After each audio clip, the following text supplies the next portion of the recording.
Hello and welcome to Pro Trader Strategies Market Commentary for Thursday, March the 10th. My name's Eric Wilkinson. Some of you may recognize me as the Wolfman from CNBC, Fox Business, or even the Wall Street Journal, where I've commented on everything from economic to geopolitical and market analysis. Please keep in mind that everything we talk about in these market commentaries is not a solicitation to buy or sell any of these securities or strategies. At the end of the day, we're here to teach you some different strategies that you can implement into your own portfolios, but please do that in your own way. The reason why I can't give you a recommendation on a particular stock or strategy is because I don't know your risk parameters. I don't know what's in your portfolios. Therefore, what I'm doing could be counterintuitive to what you are already doing.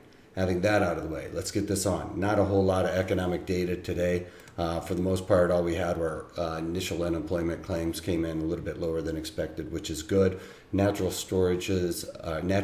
storages was a little bit lower than expected. We also had the 30-year bond auction, or have the 30-year bond auction coming out a little bit later today.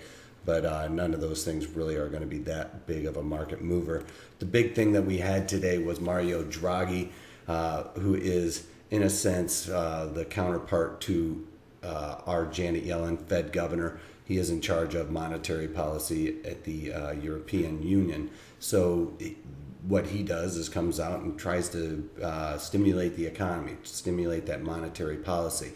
What did he do? So he went out and he cut the refinance and deposit rates. So refinance, they cut by 5 basis points and basically to zero, really lowering that.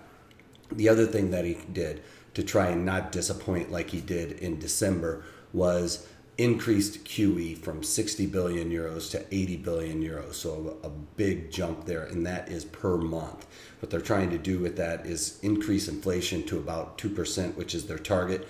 Right now it is at negative 0.2%. So, that is deflationary for the rule of thumb there. And they're trying to get out of this deflationary cycle. Now, getting out of deflation is much more difficult than getting out of a recession, believe it or not. So getting people to spend money is difficult at best. The other thing, the banks are going to have to pay 0.4% for any money that's left at the ECB. So that is a big thing. They're trying to get the banks to start lending that money out, because if they're holding it in reserves, it's not being put to work. So he's trying to force the hand of the banks to get that money working for them. So that means increasing loans and refis and stuff like that.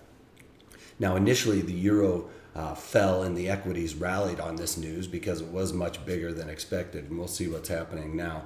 But gold started popping and the equities really started going when the euro started to fall off a bit.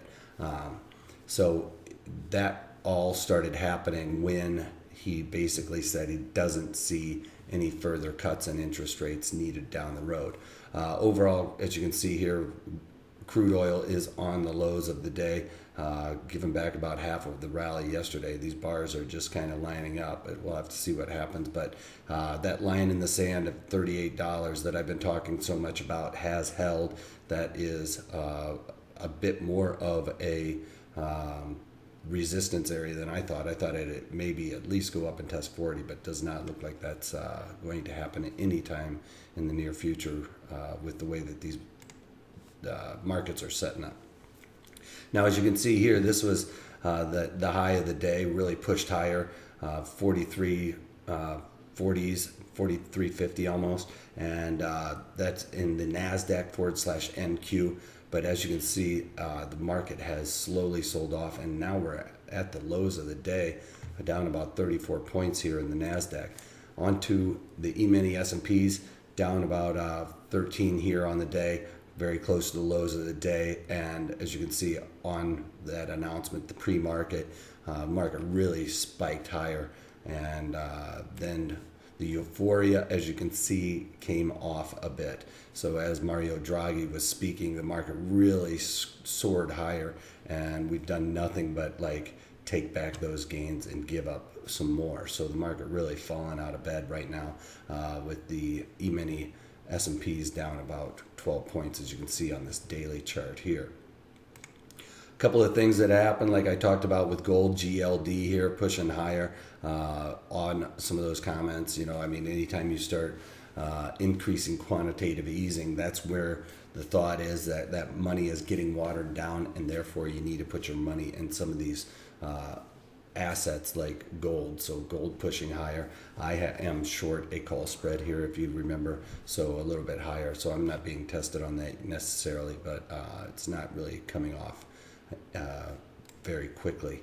Also in the USO, as you can see here, bars look pretty much the same as they did with the crude oil. So coming off a little bit with the USO, which is the oil fund for it's the ETF oil fund, if you will, for lack of a better word. So that's about all that's going on. You know, if you saw that volatility in the equities, and when it's like moving around like that, I'm just going to kind of stay clear, because I want it to kind of work out and settle down a little bit before I start putting those trades in. So tomorrow's webinar, check it out. You can go to protraderstrategies.com. We're gearing up for the earnings season. You know, even though we're seeing a lot of volatility in the markets today, vol's really starting to come out of a lot of these options. So we're going to have to figure out a way to take advantage of that low implied volatility, and that's what we're going to do in this webinar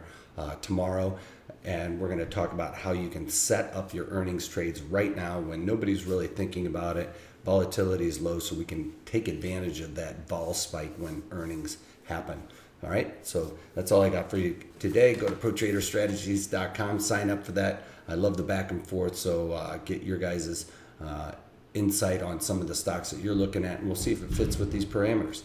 All right, if you can't take that, take it easy.